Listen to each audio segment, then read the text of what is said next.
گزارش یہ ہے، ایک ہوتا ہے کہ صحیح ماننے میں آدمی مسئلہ پوچھنا چاہتا، ایک ہوتا ہے کہ نہیں بس ہم نے تو اعتراض ہی کرنا۔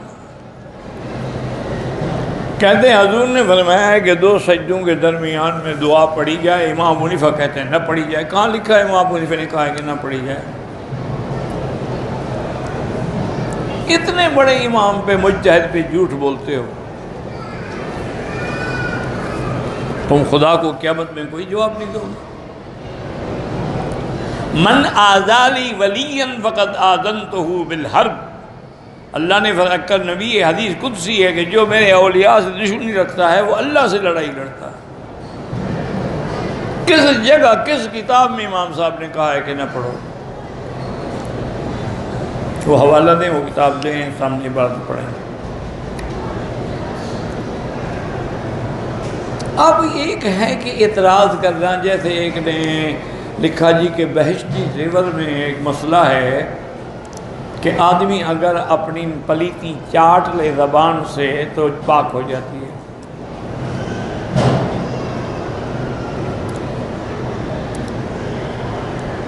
اب یہ کتنا بڑا جھوٹ ہے، خدا کو پتہ نہیں قیامت میں کیا جواب ہے۔ وہ تو حضرت نے ایک مسئلہ سمجھایا ہے کہ عام طور پہ عورتیں سلائی کا کام کرتی ہیں، بنائی کا کام کرتی ہیں، تو کبھی کبھی سوئی جو ہے وہ انگلی میں لگ جاتی ہے، اس سے خون بھی نکل آتا ہے۔ تو اگر وہ اس کو چاٹ کے تھوکتی جائے حتیٰ کہ وہاں کوئی اثر باقی نہ رہے تو نماز پڑھ سکتی ہے۔ لیکن ساتھ انہوں نے یہ بھی لکھا ہے کہ ایسا کرنا گناہ ہے، نہ کرے۔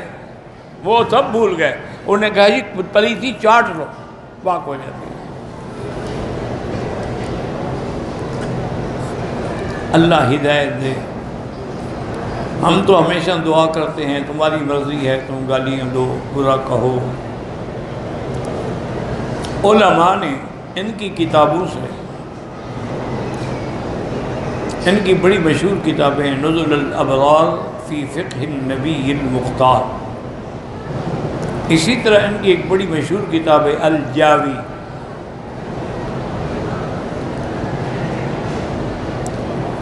اسی طرح اور بڑی کتابیں ہیں معیار الحق، الارشاد الی سبیل الاجتہاد، یعنی شاید اور بھی کئی ہیں۔ تو ان میں علماء نے ان کے 200 مسئلے جمع کیے ہیں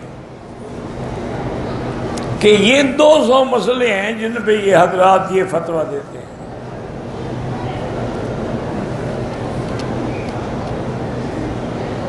اب ان سے انہوں نے کہا کہ دیکھو یہ جو 200 مسائل تم نے لکھے، یا تو ہر مسئلے کا آگے حدیث لکھو، تم تو حدیث ماننے والے ہو نا، اور اگر حدیث نہیں لکھ سکتے ہو تو پھر ان مسئلوں کا انکار کر دو۔ آج تک وہ جواب دینے کی طاقت نہیں رکھتے اور نہ جواب دے سکے، صرف اعتراض کرنا آتا ہے۔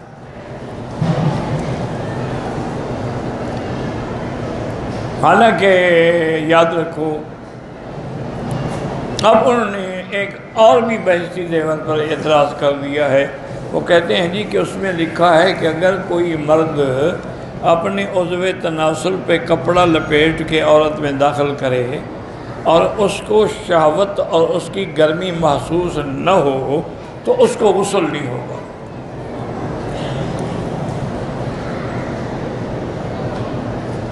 بہشتی زیور پہ تو تمہیں غصہ آ گیا، امام بخاری پہ نہیں آیا۔ وہ تو کہتے ہیں کپڑا بھی نہ لپیٹے، ویسے دخول کرے، انزال نہ ہو تو غسل نہ کرے۔ ان پہ تو کوئی غصہ نہیں آیا۔ تو اللہ کے بندے، اصل وجہ کیا ہے کہ علم کی فہم نہیں، اور علم کبھی حاصل نہیں ہو سکتا جب تک کسی اللہ والے کی صحبت نہ ہو۔ یہ دیکھیں نا، آملہ ہے، یہ جیسے بڑا مشہور ہے مربع آملہ، یہ آملے کا جو دانہ ہے جب وہ زمین پہ گرتا ہے تو اس کو اٹھا لیا جاتا ہے، صاف کر کے پھر اس کو سوئیاں مار مار مار کے اس کا کسیلا پانی نکالا جاتا ہے۔ جب اس کا سارا پانی نکل جاتا ہے تو صاف کر کے پھر اس کو پانی میں پکایا جاتا ہے، پھر اس میں چینی کا شیرہ بنا کے ملایا جاتا ہے، وہ مربع بن جاتا ہے۔ پھر حکم ہاؤس پہ چاندی اور سونے کے ورق لپیٹ کے دیتے ہیں جن کا دل کمزور ہوتا ہے۔ یہ مربع ہے، یہ بھی زمین سے اٹھایا تھا آملہ۔ اور ایک آملہ وہ ہے جو وہاں پڑا رہا، اس کو سوئیاں نہیں کھانی پڑی، اس کو وہ تکلیف نہیں برداشت کرنی پڑی۔ اس کا نتیجہ کیا نکلا کہ پڑا رہا سوکھ گیا، سوکھنے کے بعد اس کو بوریاں بھر کے لے آئے، وہ ترپھلا بن گیا۔ ترپھلا جو ہے اس کا کام کیا ہوتا ہے کہ جس کو قبض ہو جائے نا اس کو کھلاؤ تاکہ پخانہ نکالے، پھر اس کا کام یہ ہے کہ وہ بھنگی بن گیا، پخانہ نکالتا ہے۔ جس کو اللہ والے کی صحبت لگی اور سوئیاں کھائیں وہ مربع بن گیا، اور جس کو وہ مشقت نہیں ملی وہ حضرت صاحب ترپھلا بن گیا۔ یہ ترپھلے ہیں، کیا کریں ہم؟ حالانکہ دو حدیثیں ہیں امام صاحب کی، اللہ ان کی قبر پہ رحمت کرے، انہوں نے تو دونوں حدیثوں میں عمل کیا ہے۔ ایک حدیث میں ہے کہ الماء من الماء، غسل تب ہوگا جب پانی نکلے۔ اگر ایک آدمی بیوی سے ملاقات کر رہا یا حتیٰ کہ دخول بھی کر دیا لیکن پانی نکلا، وہ کہتے ہیں کہ اس حدیث کے مطابق غسل نہیں ہوگا، کہ الماء من الماء۔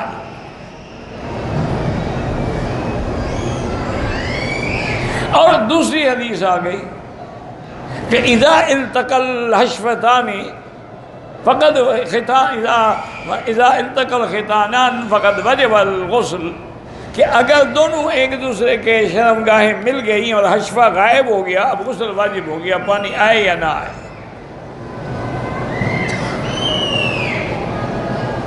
اب یہ دو حدیثیں ہیں۔ بعض علماء نے یہ جواب دیا کہ یہ جو دو مل جانے والی بات ہے یہ بعد کی حدیث ہے، پانی والی پہلے ہے۔ پہلے حکم یہ تھا کہ جب تک پانی نہ نکلے غسل نہیں ہے۔ دوسری حدیث میں آ گیا کہ پانی نکلے نہ نکلے، جب حشفہ غائب ہو گیا، شرمگاہیں مل گئی تو غسل ہو گیا۔ انہوں نے کہا کہ وہ پہلی حدیث منسوخ ہو گئی، یہ ناسخ ہو گئی۔ یہ دیکھیں کمال امام ابو حنیفہ کہتے نہیں دونوں حدیثیں صحیح ہیں، منسوخ بھی کوئی نہیں۔ افسوس تو یہی ہے نا کہ جو دو حدیثوں پہ عمل کرے اس پہ غصہ ہے، جو ایک پہ کرے ماشاءاللہ اس سے راضی ہیں۔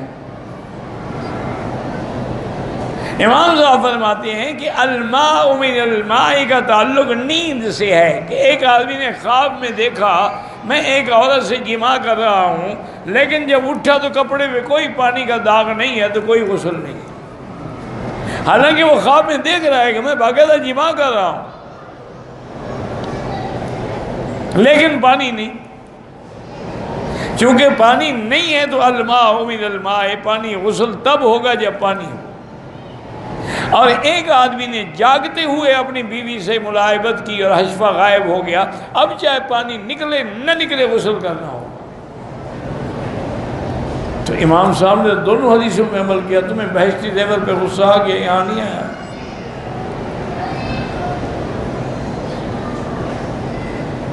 کہتے ہیں انہوں نے لکھا ہے کہ مصافہ دو ہاتھوں سے ہوتا ہے، مصافہ تو ایک ہاتھ سے ہوتا ہے۔ حضور کے دو ہاتھ تھے، عبداللہ مسعود کا ایک ہاتھ تھا، اس پہ غصہ آ گیا نا، چونکہ بعد میں ایک عالم تھا، امام بخاری پہ نہیں آیا، اس نے بخاری میں باب باندھا ہے المصافحۃ بالیدین، دونوں ہاتھوں سے مصافحہ کرنا۔ وہاں تمہیں غصہ نہیں آتا، غصہ ہی بڑی سمجھدار چیز ہے نا، کمزور پہ آتا ہے، طاقتور پہ نہیں آتا۔ اچھا، جس حدیث سے تم دلیل پکڑ رہے ہو کہ حضور کے دو ہاتھ تھے اور عبداللہ مسعود کا ایک ہاتھ تھا، تو چلو ہم حضور کے عمل پہ عمل کرتے ہیں، ہمارے بھی دو ہاتھ ہوتے ہیں۔ تم عبداللہ بن مسعود کے قول پہ عمل کرو، اس میں ناراضگی والی کیا بات؟ اس لیے مہربانی کر کے میری گزارش ہے کہ ایک اللہ کے اولیاء سے کبھی بغض نہ رکھنا، اپنے دل میں ان کے لیے برائی نہ سوچنا۔ نمبر 2، کسی عالم پر اعتراض نہ کرنا جب تک کہ اس سے بڑے عالم سے جا کے وہ مسئلہ نہ سمجھ۔ نمبر 3، سنی سنائی باتوں پر چٹ نہ لکھا کرو، مجھے حوالہ لو، کتاب دکھاؤ کس کتاب میں لکھا ہے۔ حالانکہ حنفیوں کی کتابوں میں لکھا ہے کہ 2 سجدوں کے درمیان میں اللہم اغفر لی ورحمنی وارزقنی واہدنی واعف عنی وعافنی یہ دعا پڑھ سکتے، نہ پڑھے تو کوئی حال نہیں، مسئلے کو سمجھا کرو۔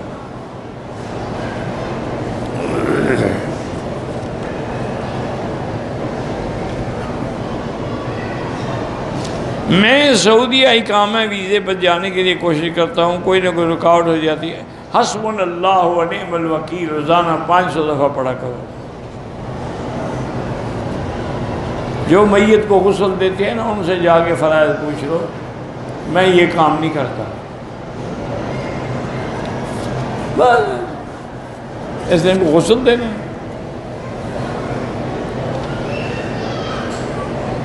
میاں بیوی کو جبراً الگ رکھنے کی کیا سزا ہے؟ شادی کو 1 سال سے زیادہ ہو گیا، گھر والے راضی نہیں ہیں، نہیں کا پتہ نہیں کیا ہے، حصہ دے رہے ہیں، تو تم طلاق دے دو، بس جان چھوٹی، خود بخود ختم ہو گیا مسئلہ۔ تمہیں کسی کی منت کی ضرورت کیا ہے؟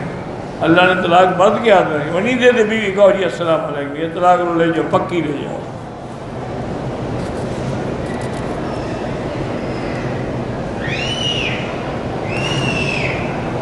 اگر کسی آدمی کو جنابت ہے، غسل نہیں کیا، گھر سے باہر کسی کام کے لیے جانا پڑے، جا سکتا ہے۔ دیکھا نہیں حضرت حنظلہ نے، آپ کو جنابت کی ضرورت تھی لیکن جنگ احد میں جا کے جہاد میں شریک ہو گئے۔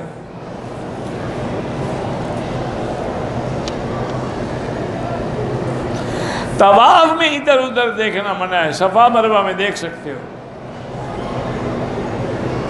لیکن تم طواف صفا دوڑنے آئے ہو، ادھر ادھر دیکھنے آئے ہو، مجھے یہ تو سمجھاؤ۔ عورتیں ہوتی ہیں نا، اور جب تک یہ نہ دیکھیں ان کا عمرہ کیسے ہوگا؟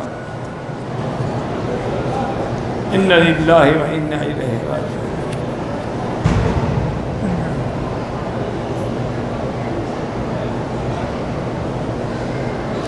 میرا پہلے شوہر سے فوت ہو گئے ایک بیٹا ہے، میں نے دوسری شادی کی ہے، میں اپنے شوہر کی اجازت کے بغیر اپنے بیٹے سے مل سکتی ہیں، لیکن ان کو پتہ ہو کہ تم بیٹے کو ملنے جا رہی ہو، یہ نہ سمجھے کہ یہ اور آدمی کو ملنے جا رہی ہو۔ کئی ایسے واقعات ہو گئے، لوگ عورتیں قتل ہو گئے، وہ بھائی کو ملنے جا رہی، بھائی کے ساتھ بیٹھی تھی، انہوں نے کہا یار کے ساتھ بیٹھی، دور سے گولی ماری، جب مر گیا او وہ تو اس کا بھائی تھا۔ ایسے کئی واقعات۔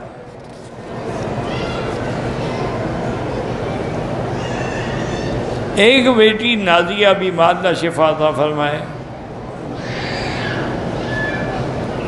میرا عمل نہیں ٹھہرتا، میں نے بتایا تھا ان اللہ یمسک السماوات والارض ان تزولا ولئن زالتا ان امسکہما من احد من بعدہ۔ یہ آیت لکھ کے اس کو پڑھا بھی کرو اور لکھ کے اپنے پاس بھی رکھو۔ کعبۃ اللہ آنے کی طلب ہے، طلب پر بھی انشاءاللہ ثواب ملے گا۔ کوئی صحیح کام کرتے کرتے گھبراہٹ ہو جاتی ہے، یہ شیطانی اثر ہے، لا حول پڑھا کرو۔ بندوق سے پرندے کا شکار جائز ہے، بالکل جائز ہے، لیکن اگر وہ ذبح نہ ہو مر جائے تو حلال نہیں ہوگا۔ تیر والا حلال ہو جاتا ہے، بندوق والا نہیں ہوتا، کیونکہ بندوق کا چھرا جا کے اس کو دھکا مارتا ہے، کاٹتا نہیں ہے، وہ دھکے سے اس کا بدن پھٹ جاتا ہے۔ ایک تہائی سر کا حل کرا لیں، بالکل جائز ہے، لیکن افضل یہی ہے کہ پورے سر پہ اس طرح پھراؤ۔ دوران طواف حتیم کے اندر جاؤ گے طواف نہیں ہوگا۔ میری شادی کو 7 سال ہو گئے، کوئی اولاد نہیں، میرے ٹیسٹ صاف ہے، میرا شوہر ٹیسٹ نہیں کراتا تو ہم کیا کریں؟ نہیں، میں اس کو پکڑ کے لے جاؤں ہسپتال سے؟ بی اللہ سے دعا کرو، اس کو پتہ ہوگا نا کہ میں فارغ ہوں، کیا ٹیسٹ کروایا، وہ چوری کرا چکا ہوگا۔ اس کو کہو کہ یا میرے ساتھ چل کے ٹیسٹ کراؤ، نہیں تو مجھے طلاق دو، میری جان چھوڑو۔ اور اگر ٹیسٹ میں تم اولاد کے قابل نہیں ہو تو مجھے کیوں اولاد سے محروم کرتے ہو؟ مجھے طلاق دو۔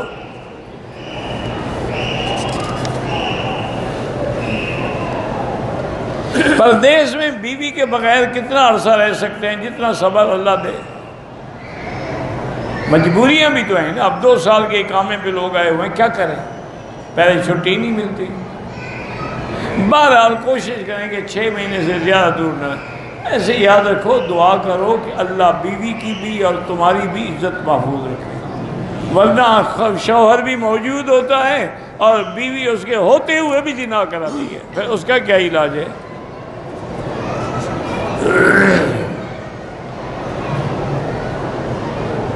میرا جی نہیں چاہتا کہ نماز پڑھوں، تو کافر ہو جاؤ گے۔ نماز نہ پڑھنے والا تو کافر ہے۔ استغفار پڑھو، توبہ کرو، لا حول پڑھو۔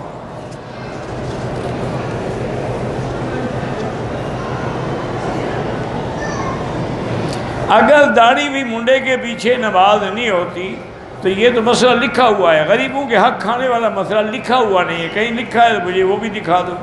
بہرحال جو حق کھاتا ہے وہ بھی حرام ہے۔ سر پہ مہندی لگی ہو تو مسح ہو جائے گا، مسح کیوں؟ سر وہ تو رنگ ہے، وہ کوئی اوپر دیوار تھوڑی بنی ہوئی ہے۔ مہندی کا رنگ ہوتا ہے، ایک ہے ناخن پر، جیسے وہ باقاعدہ اوپر ایک دیوار بن جاتی ہے، یا روغن کرنے والے جو پالش کرتے وہ بھی روغن اوپر جم جاتا ہے۔ جب تک ریموو نہ کرو وضو نہیں ہوگا، غسل نہیں ہوگا۔ دعائے وطر کرنے میں دعائے کروں، جو دعا ہے وہی پڑھتے ہیں، اللہ مغفر لی، اللہ مغفر لی، اللہ مغفر لی۔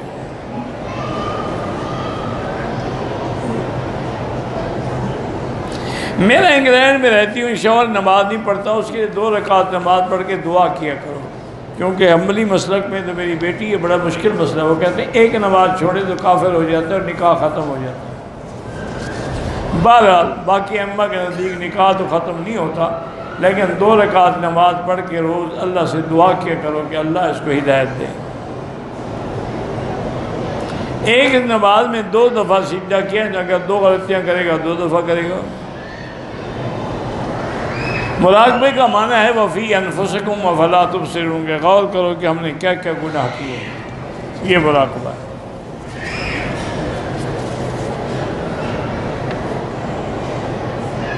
اگر عید الفطر کے بعد مجھے کسی نے عمرے کے لیے بھیجا، حج فرض نہیں ہوتا، وہ رہنے نہیں دیتے تو حج فرض کہاں ہوگا؟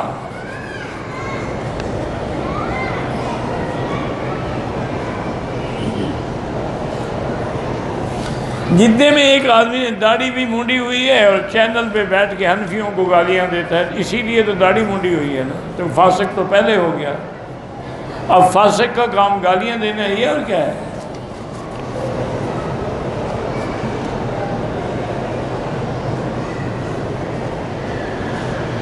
کہتے ہیں جی کہ امام احمد بن حنبل اور امام ترمذی فرماتے ہیں کہ وضو سے پہلے بسم اللہ نہ پڑھو، نہیں ملا۔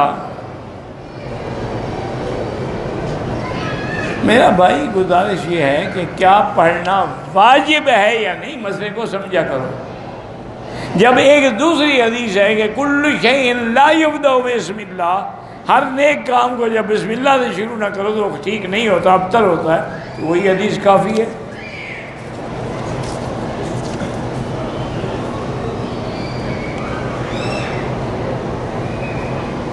ذی القعدہ میں عمرہ کر سکتے ہیں، بالکل کر سکتے ہیں، پھر چلے جائیں اپنے وطن۔ بیوی نے عمرہ کیا، بال نہیں کٹوائے، غسل کر لیا، دم نہیں پڑتا، لیکن بال تو کٹوائے نا، جب تک بال نہیں کٹوائے گی وہ احرام میں ہے۔ عمرے والوں کو جو لوگ خیرات صدقات دیتے ہیں، غریب ہو تو لے لو، امیر ہو تو نہ لو۔ طواف وداع ہے ہی نہیں عمرے والے پر، ورنہ وہ اسی طرح طواف ہے جیسے باقی۔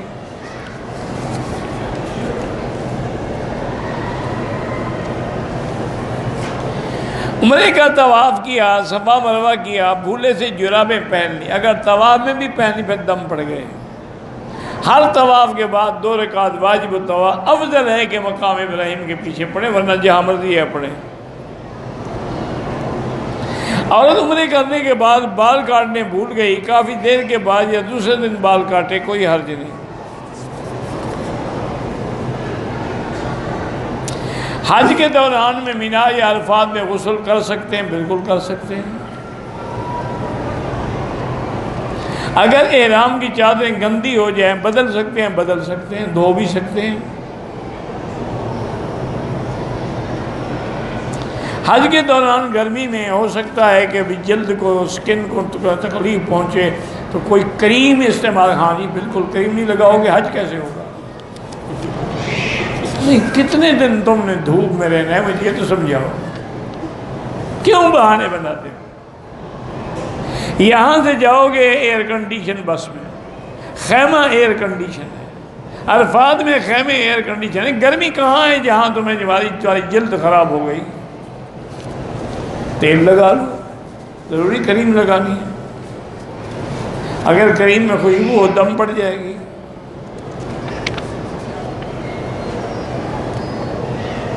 30 شوال کو میں نے مسجد عائشہ سے عمرہ کیا، ایک عام عمرے کی نیت سے کیا، حج تمتع افراد کی نیت نہیں تھی۔ آپ حج تمتع نہیں کریں گے، افراد کریں گے، مکے والے افراد کرتے ہیں۔ کعبے کا بوسہ لینا ماسی و حجر اسود کے جائز نہیں ہے۔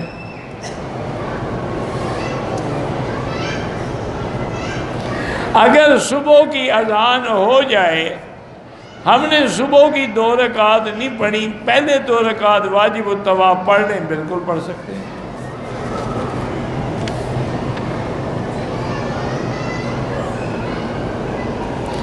میری بیوی ہم بستری میں جوش میں آ کے بوسہ دینے کی کوشش کرتی ہے، تو ٹھیک ہے، اس کے مقدر میں یہی لکھا ہے کہ لوگ منہ سے کلمہ پڑھتے ہیں، وہ منہ سے گندگی چوستی ہے، تو اس میں میرا کہ آپ کا کیا قصور ہے؟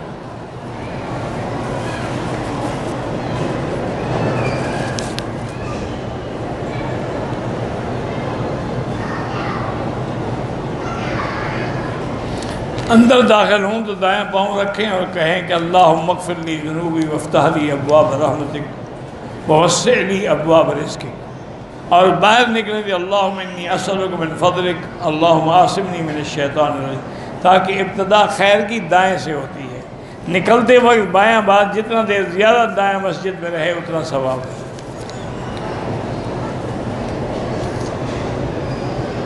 سجدے میں اردو میں دعا نہیں مانگ سکتے، تہجد ہو یا کوئی نفل ہو۔ توبہ کرتا ہے پھر گناہ کرتا ہے، بس توبہ کرتے رہو، اسی کی برکت سے انشاءاللہ گناہ چھوٹ جائیں گے۔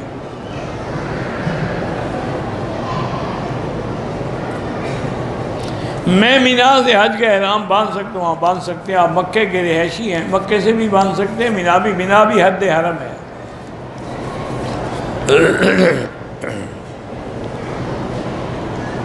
نماز ظہر کی جماعت ہے تو امام کے پیچھے سورۃ فاتحہ، حنفی ہیں تو نہ پڑھیں اور شافعی ہیں تو پڑھا کریں۔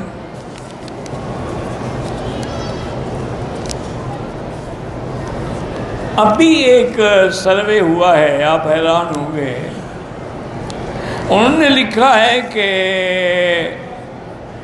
شیعہ جو ہے اثنا عشری یہ 30 کروڑ ہیں، اور زیدی جو ہیں وہ 7 کروڑ ہیں، اور شافعی مسلک والے لوگ جو ہیں وہ 30 کروڑ ہیں، اور حنفی مسلک کے لوگ جو ہیں وہ 47 کروڑ ہیں۔ یہ سارے لوگ نعوذ باللہ گمراہ ہیں۔ شیعہ الگ بات ہے، باقی تو سب برحق ہیں۔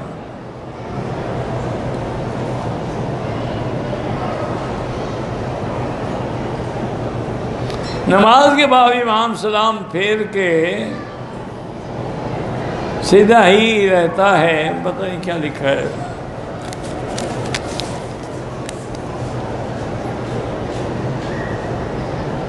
نماز کے بعد جو ہے وہاں سورۃ فاتحہ پڑھ لیں، یاسین پڑھ لیں، آیت الکرسی پڑھ کے دم کر لیں۔ قرآن پاک کو چومنا ہوتا تو حضور نہ چومتے۔ مکے میں رہنے والے تمتع نہیں کرتے، تمتع اور قران ان کا ہوتا ہے ذالک لمن لم یکن اہلہ حاضر المسجد الحرام، جن کی فیملی مکے میں نہ رہتی ہو وہ کرتے ہیں تمتع اور قران۔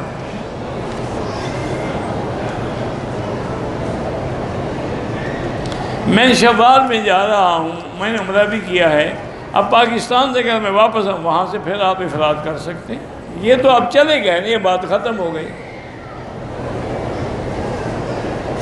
جرابیں پہن کے طواف اور صفا نہیں کر سکتے، ایسی چپل پہن لیں جس میں اوپر کی ہڈی چھپی ہوئی نہ ہو۔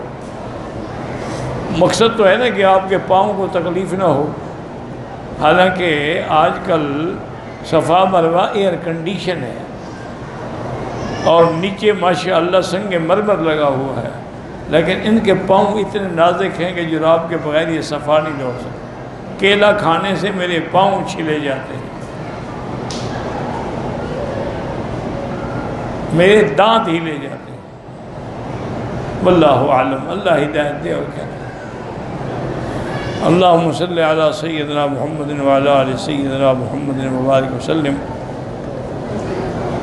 یا حی یا قیوم یا ذا الجلال والاکرام، یا ذا الجلال والاکرام، یا ذا الجلال والاکرام، یا الہنا الہ کل شیء الہا واحدا لا الہ الا انت، اللہم انت الميسر لكل عسیر وانت على كل شيء قدیر، یا لطیف الطف بنا فی تیسیر کل عسیر فإن تيسير كل عسير عليك يسير، اللهم يسر أمورنا وأمور أولادنا وأمور بناتنا وأمور شبابنا وأمور أخواننا وأمور أصحابنا وأمور من أوصانا واستوصانا وأمور المسلمين برحمتك يا أرحم الراحمين، اللهم لا تجعل مصيبتنا في ديننا ولا تجعل الدنيا أكبر همنا ولا مبلغ علمنا، اللهم لا تسلط علينا بذنوبنا من لا يخافك فينا ولا يرحمنا، اللهم استرنا بسترك الجميل، اللهم استرنا بسترك الجميل، اللهم استرنا بسترك الجميل، اللهم ارحم ضعفنا واجبر كسرنا واشفنا واشف مرضانا،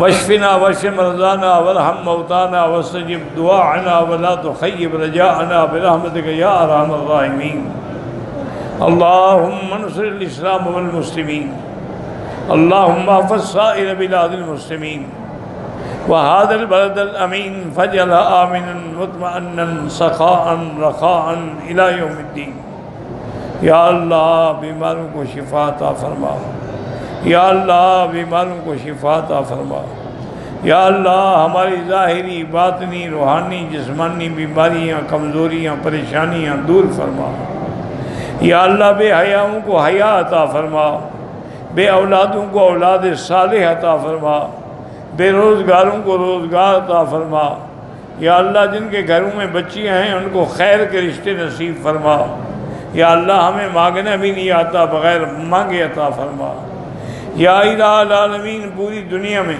جہاں جہاں مساجد ہیں مدارس ہیں مراکز ہیں دین کے ادارے ہیں تبلیغ کے ادارے ہیں دین کا کام کرنے والے ہیں ان کی قدم قدم پہ حفاظت فرما، یا اللہ مسلمان فلسطین میں ہیں حلب میں ہیں شام میں ہیں روہنگیا میں ہیں برما میں ہیں، یا اللہ کشمیر میں ہیں ہند میں ہیں سندھ میں ہیں عجب میں ہیں عرب میں ہیں افغان میں ہیں، ان کی جان مال آبرو عزت کی حفاظت فرما، دعا کریں اللہ پاکستان کو ہر شر سے محفوظ رکھے، دعا کریں یہود اور ہنود کی سازشوں سے اللہ بچائے، چونکہ اس وقت پوری دنیا میں یہود اور ہنود کی جو سازشیں ہیں وہ یا عرب کے خلاف ہیں یا آپ کے ملک کے خلاف ہیں، اللہ تعالیٰ کے ہاتھ میں حفاظت ہے، اللہ حفاظت فرمائے، اللہ حفاظت فرما، اللہم احفظنا واحفظ اہلنا اولادنا اخواننا اخواتنا ازواجنا ذریاتنا بلادنا و بلاد المسلمین